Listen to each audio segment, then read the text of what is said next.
Film ini berjudul Hacksaw Ridge. Ini adalah film kisah nyata tentang seorang pahlawan Perang Dunia II bernama Desmond Doss yang berperang tanpa memegang senjata sama sekali. Saya sendiri aja waktu pertama kali nonton benar-benar kagum nih guys, dan terharu banget dengan pendiriannya si Desmond ini. Oke, langsung aja kita ke ceritanya. Di awal film diceritakan bahwa Desmond di masa kecil sangat dekat dengan kakaknya yang bernama Hal. Mereka berdua bermain dan berpetualang kemana aja di hutan dekat rumah mereka. Ayahnya Desmond adalah seorang mantan tentara pensiun yang dulu dia ikut berperang saat Perang Dunia I. Di Perang Dunia I itu ayahnya Desmond selamat dan berhasil pulang. Namun seluruh teman-temannya tewas dan hanya pulang nama aja. Nah dari situ ayahnya Desmond menjadi orang yang sangat depresi karena belum bisa melupakan bagaimana kejamnya Perang Dunia I itu. Dimana teman-teman masa kecil ayahnya Desmond itu mati di depan matanya sendiri.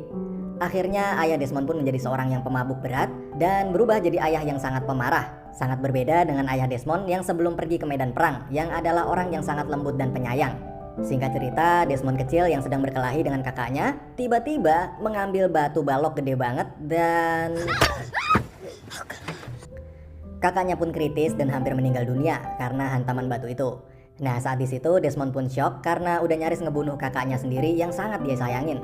Desmond pun lalu melihat sebuah gambar di dinding rumahnya tentang 7 dosa besar manusia yang salah satunya adalah dosa membunuh. Di situ Desmond pun seperti mendapatkan sebuah teguran spiritual yang sangat menggentarkan hatinya. Untungnya kakaknya itu berhasil selamat. Nah singkat cerita, Desmond kini sudah tumbuh dewasa dan sekarang Desmond jadi orang yang sangat taat pada agama serta sekarang bekerja dan membantu di sebuah gereja. Dia sekarang kemana-mana sangat memegang teguh semua perintah dan larangan agamanya tersebut, terutama larangan membunuh yang sampai saat ini masih selalu dia ingat jelas. Nah saat si Desmond ini lagi bantu bersih-bersih gereja, tiba-tiba ada sebuah insiden kecelakaan di depan gereja tersebut. Desmond pun langsung lari keluar dan melihat keadaan orang itu, dan ternyata parah banget nih guys, sampai darahnya muncrat banyak banget. Desmond pun lalu segera membuka sabuk di celananya untuk mengikat dan menghentikan aliran darah orang itu agar tidak keluar lebih banyak lagi. Nah sesampainya di rumah sakit, orang itu akhirnya ditangani oleh seorang dokter, dan dokter itu pun mengatakan pada Desmond bahwa mendengar itu Desmond pun terdiam, seakan itulah kalimat yang paling berarti buat dia. Di saat dulu dia hampir membunuh kakaknya sendiri, sekarang dia justru menyelamatkan nyawa seseorang. Desmond pun berjalan berkeliling di ruangan UGD itu, lalu dia pun bertemu dengan seorang suster yang sangat cantik, sampai dia pun terpesona. Semenjak itu Desmond pun jatuh cinta dan sering banget mondar-mandir rumah sakit itu setiap hari cuman buat nemuin dan PDKT sama si suster cantik itu. Akhirnya suatu hari dia pun berhasil mendapatkan hati suster itu dan kemudian pergi berkencan. Di situ si Desmond banyak belajar tentang ilmu kedokteran dari pacarnya itu. Setiap hari dia belajar tentang anatomi tubuh dari buku-buku yang dipinjamkan pacarnya itu. Dan sampailah di suatu hari saat Desmond dan keluarganya yang sedang sarapan, lalu kakaknya Desmond yaitu si Hal tiba-tiba keluar kamar dengan pakaian militer rapih dan berkata pada keluarganya bahwa dia akan pergi mengabdi di Perang Dunia II. Mendengar itu seluruh keluarga pun shock, terutama ayahnya yang dulu melihat teman-temannya tewas di medan perang. Dia tak ingin melihat anaknya juga bernasib sama. Ayahnya pun menangis dan lalu mengusir kakaknya Desmond itu. Kakaknya Desmond itu pun yaitu si Hal akhirnya pergi dan berangkat menuju medan perang. Tapi panggilan di hati Desmond pun semakin lama semakin besar juga nih guys, bahwa dia merasa juga harus mengabdi kepada negaranya. Dia tak bisa hanya tinggal dan santai di rumah sementara negaranya sedang dalam peperangan.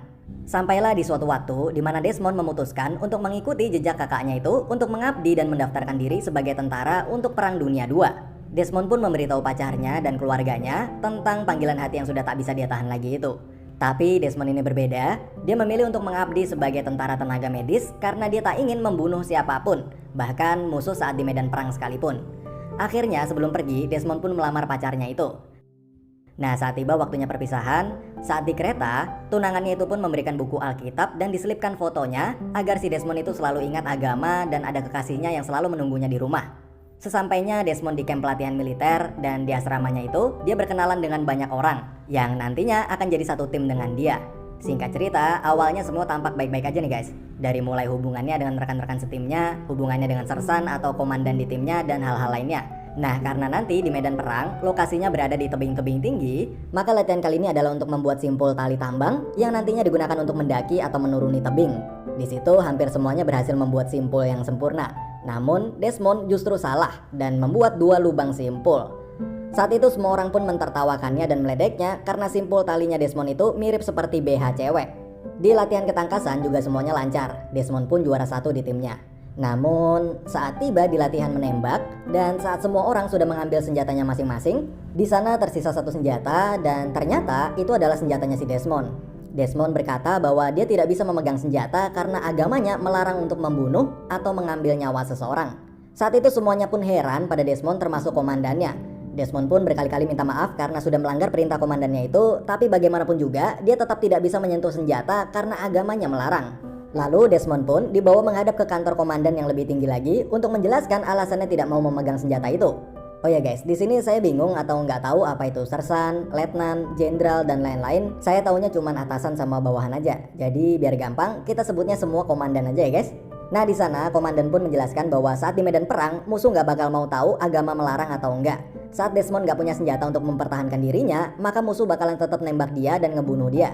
Dan sampailah di malam harinya, Desmond akhirnya dibully oleh teman-teman setimnya karena keteguhannya dalam menjalankan perintah agama itu dinilai akan merepotkan mereka. Hukuman demi hukuman pun diberikan ke Desmond agar dia mau berhenti egois dan mulai menjalankan perintah untuk memegang senjata. Hukuman seperti mencuci toilet, hukuman berlari dan hukuman-hukuman lainnya dia terima.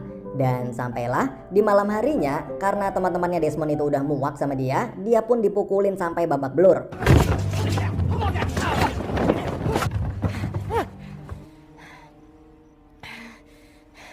Paginya saat komandan datang, komandan itu pun melihat Desmond yang mukanya penuh luka lebam. Sang komandan pun mulai kasihan dan menyuruh Desmond untuk segera menyerah dan pulang meninggalkan tugas militernya dan kembali menjadi rakyat biasa. Tapi Desmond itu nggak mau dan tetap kekeh untuk ikut mengabdi berperang tanpa memegang senjata. Sang komandan pun bertanya siapa yang udah mukulin dia itu, tapi Desmond justru ngejawab bahwa dia nggak dipukulin siapapun tapi cuma jatuh dari kasur doang. Walaupun udah di posisi yang babak belur kayak gitu, Desmond tetap ngelindungin teman-temannya yang udah ngebully dia itu. Oh ya guys, di sini para komandan itu nggak bisa ngeluarin Desmond dari militer tanpa alasan ya guys. Jadi untuk ngeluarin seorang anggota harus melewati beberapa tahapan seperti pengadilan militer dan lain sebagainya. Jadi nggak bisa seenaknya. Akhirnya Desmond pun dipenjara sementara di penjara militer dengan tuduhan telah melawan perintah atasan dengan tidak mau memegang senjata. Alhasil Desmond pun jadi nggak bisa ambil libur di hari pernikahannya dengan kekasihnya itu. Desmond pun frustasi banget karena pernikahannya dengan wanita yang sangat dia cintain itu pun batal. Lalu kekasihnya itu pun atas suruhan dari si komandan datang ke penjara dan berusaha untuk membujuk Desmond agar mau melepaskan egonya dan menuruti perintah komandannya itu untuk memegang senjata. Tapi Desmond pun tetap kekeh dengan pendiriannya itu. Di situ Desmond walaupun terus ngelawan, tapi dia juga lagi frustasi nih guys. Dia nggak tahu apa yang dilakukannya itu benar atau enggak. Tapi hatinya selalu ngebimbing dia buat tetap teguh sama pendiriannya. Jadi di satu sisi dia harus taat sama perintah Tuhan, tapi di sisi lain dia juga frustasi banget nih guys karena cobaan demi cobaan yang terus aja datang. Sebenarnya saya juga awalnya mikir kenapa nggak pegang aja tuh senjata terus latihan nembak sekedar buat formalitas saja, terus nanti pas di medan perang kalau senjatanya emang nggak mau dipakai juga nggak apa-apa.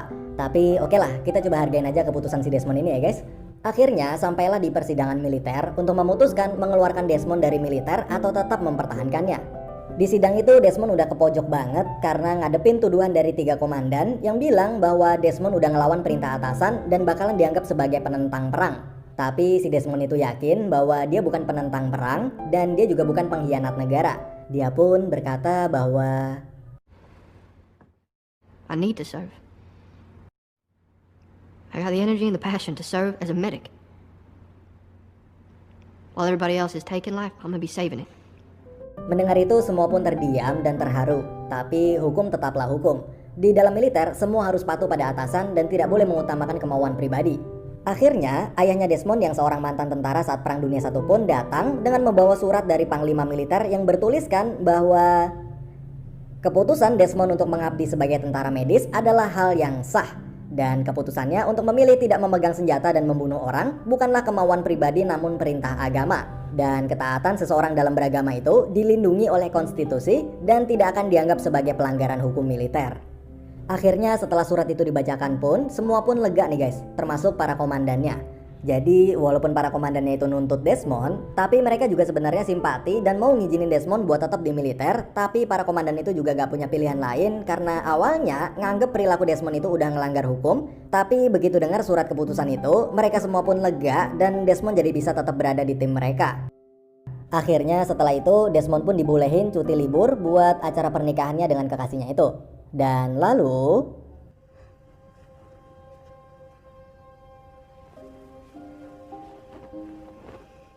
lalu pelatihan pun selesai dan sekarang mereka semua akan menghadapi medan perang yang sesungguhnya melawan Jepang. Karena dulu saat Perang Dunia II persenjataan belum terlalu canggih, jadi faktor yang paling menentukan di dalam perang itu adalah mental para tentaranya nih guys. Dan kita semua tahu gimana ganasnya tentara Jepang. Mereka rela bunuh diri sambil bawa granat buat ngeledakin para tentara lawan. Nah, saat habis mendengar hal itu, mental para tentara di tim Desmond pun langsung down karena takut akan keganasan Jepang nanti. Banyak mobil-mobil pengangkut jenazah tentara Amerika yang lalu lalang dan semakin menjatuhkan mental mereka yang melihatnya. Dan akhirnya sampailah di lokasi medan perangnya, yaitu sebuah tebing tinggi yang bernama Hexau.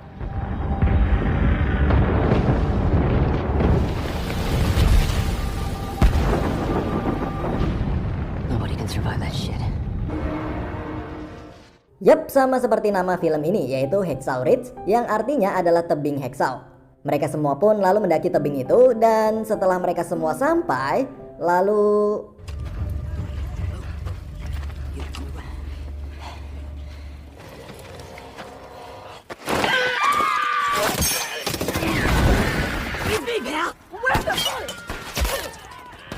Di sini bener-bener kacau nih guys. Saya aja waktu nonton sampai ikut deg-degan. Jadi kita yang lagi nonton pun jadi kayak lagi bener-bener ada di medan perang beneran saking realnya. Kayak pas granat meledak itu ada yang sampai badannya kebelah dua, ususnya keluar semua, kakinya putus, tangannya putus dan lain sebagainya. Tapi kalau saya liatin semua nanti videonya malah keblokir YouTube. Oke, lalu Desmond yang posisinya sebagai tim medis pun terus-menerus menolong dan mengangkut para tentara lainnya yang terluka. Dan beberapa diantaranya adalah teman-teman satu asramanya saat di pelatihan militer. Di saat tim medis lain hanya menolong tentara di barisan belakang dan tengah, ini si Desmond sampai ikut maju ke garis depan nih guys, gokil. Sampai berkali-kali si Desmond yang sama sekali nggak megang senjata itu hampir ke headshot sama tentara Jepang. Di medan perang itu udah nggak ada lagi bully-membuli karena agama atau karena apapun. Teman-teman yang dulu membuli Desmond saat di asrama militer pun saat ini semuanya saling bekerja sama, saling backup membackup satu sama lain. Terutama membackup Desmond yang jadi satu-satunya tenaga medis di garis depan. Kalau Desmond itu mati, maka bisa dibilang tentara di garis depan pun juga bakalan mati. Karena nggak bakal ada lagi yang akan nolong mereka. Pokoknya seru banget nih guys. Kalian download dan tonton aja sendiri filmnya. Dan jangan lupa pakai headset kalian. Lalu ada salah satu teman asramanya Desmond yang terkena ledakan sampai kedua kakinya putus. Lalu ada salah satu tenaga medis yang berkata pada Desmond bahwa cukup kasih dia penghilang rasa sakit aja lalu pergi. Karena kondisinya nggak bakal mungkin ketolong lagi dan dia udah pasti mati. Tapi... Please don't leave me. I've got kids. I ain't going anywhere. I'm gonna get you home. Desmond pun gak mau ninggalin dia dan tetap ngangkut dia ke belakang dan tetap bilang ke tim medis lain bahwa dia harus tetap diobatin, dia pasti bakalan tetap hidup. Desmond pun terus kembali ke garis depan lagi untuk menolong yang lainnya.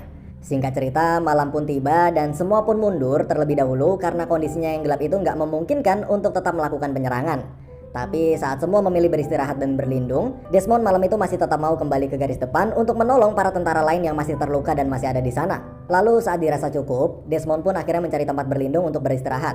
Saat di suasana malam itu, Desmond yang sedang berlindung bersama rekannya pun kemudian bercerita tentang alasan sebenarnya dia tak ingin memegang senjata. Desmond berkata bahwa sebenarnya tak boleh membunuh adalah perintah agama. Namun, tidak memegang senjata itu bukan perintah agama, tapi hanya kemauan pribadinya Desmond aja. Dulu sewaktu di rumah, ayahnya Desmond yang mabuk selalu melakukan kekerasan pada Desmond dan kakaknya. Desmond pun masih bisa terima. But you didn't kill him. In my heart, I did.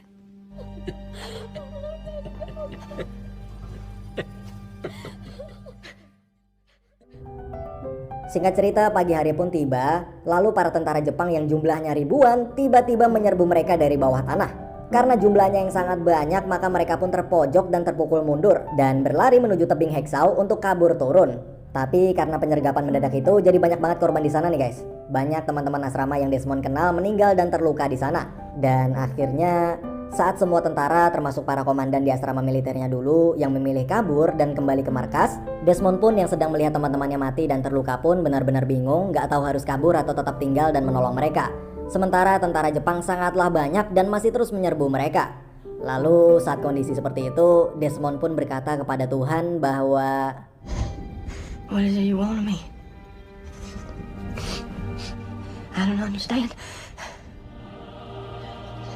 I can't hear you.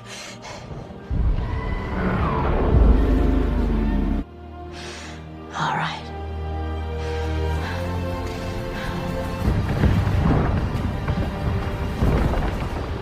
akhirnya Desmond pun memilih untuk kembali ke garis depan dan menolong sebanyak mungkin para tentara yang masih tertinggal di sana. Satu demi satu Desmond terus mengangkut para tentara itu sendirian. Tapi saat sampai di tebing Hexau, dia tak bisa menurunkan mereka sendirian. Akhirnya dia pun mengambil tali dan lalu membuat sebuah simpul berlubang 2. Yang dulu saat di camp pelatihan, simpul itu dianggap salah dan dianggap seperti BH cewek. Tapi justru sekarang simpul Desmond itu berhasil mengikat para korban terluka itu dengan lebih kuat dan Desmond pun menurunkan mereka satu demi satu. Lalu tentara yang sedang berjaga di bawah pun melihat satu demi satu ada tentara yang turun dan selamat. Tapi mereka bingung dari mana datangnya mereka itu dan siapa yang nurunin mereka juga nggak tahu. Si komandan yang baru sampai di markas pun masih terus kepikiran bahwa masih banyak anak buahnya yang masih terluka dan tertinggal di atas sana. Tapi dia nggak bisa berbuat apa-apa dan nggak bisa menolongnya. Komandan itu pun frustasi dan meminta bantuan kemana-mana untuk mengirim pasukan tambahan untuk kembali ke atas, tapi pasukan itu baru bisa datang esok harinya. Sementara Desmond yang masih di medan perang sendirian dan tanpa memegang senjata sama sekali pun terus-menerus main petak umpet sama tentara Jepang dan terus-menerus menolong para rekannya yang terluka itu. Bahkan saat Desmond masuk ke markas bawah tanahnya Jepang dan melihat tentara Jepang yang sedang terluka pun, dia juga tetap menolongnya. Intinya Desmond di sana berusaha menolong semua orang yang dia bisa, termasuk tentara musuh sekalipun. Hingga waktu malam pun tiba dan Desmond masih terus dan terus kembali ke garis depan lagi dan lagi. Please, Lord, help me get one more.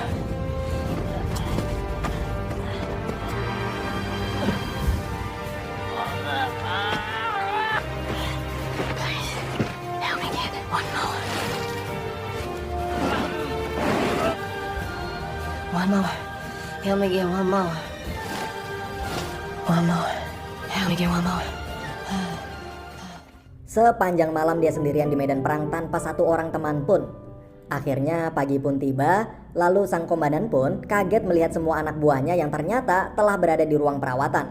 Lalu saat komandan itu bertanya siapa yang telah melakukan semua ini, maka mereka pun menjawab bahwa Desmond lah yang telah menolong mereka sendirian di atas sana sepanjang malam. Sang komandan pun akhirnya segera mengumpulkan pasukan untuk kembali ke Hexau. Setelah Desmond merasa cukup, akhirnya Desmond pun berhasil turun dan selamat dari kejaran tentara Jepang itu. Dan saat tiba di bawah, semua tentara di sana benar-benar nggak nyangka sama apa yang udah Desmond lakuin sendirian di atas sana. Mereka semua pun kagum dan benar-benar nganggep Desmond sebagai pahlawan. Saat setelah tiba di markas, sang komandan pun menemui Desmond dan mengatakan pada Desmond bahwa ternyata selama ini dia telah salah. Desmond yang selama ini hanya dianggap sebagai anak yang kurus dan egois karena terlalu taat pada perintah agamanya dan dianggap sebagai penentang perang, tapi justru dia berhasil membuktikan bahwa dia adalah seorang pahlawan. I hope one day you can forgive me. Di akhir film pun diperlihatkan bahwa semua tentara yang sudah berkumpul dan bersiap untuk naik lagi ke Hexau dan berperang lagi, tapi mereka semua berkata bahwa mereka nggak mau kembali ke atas tanpa Desmond. Mereka semua menganggap bahwa bila Desmond ada bersama mereka, maka Tuhan akan memberikan pertolongan kepada mereka juga.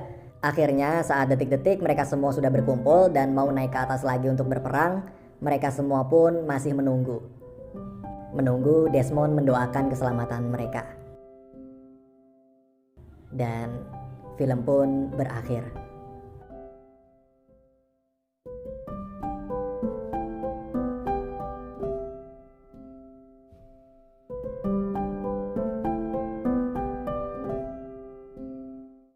I was praying the whole time.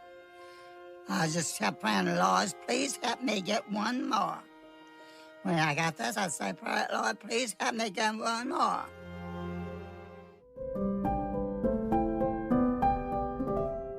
Guys, kalau kalian lihat di setiap video di channel Insomnia ini, kalian pasti sadar bahwa setelah film berakhir, maka Insomnia tidak memberikan kesimpulan dari filmnya. Hal itu karena bila Insomnia simpulkan sendiri filmnya, maka mungkin kalian semua akan setuju, tapi akhirnya pelajaran yang bisa kalian ambil jadi sempit karena hanya dari sudut pandang Insomnia saja.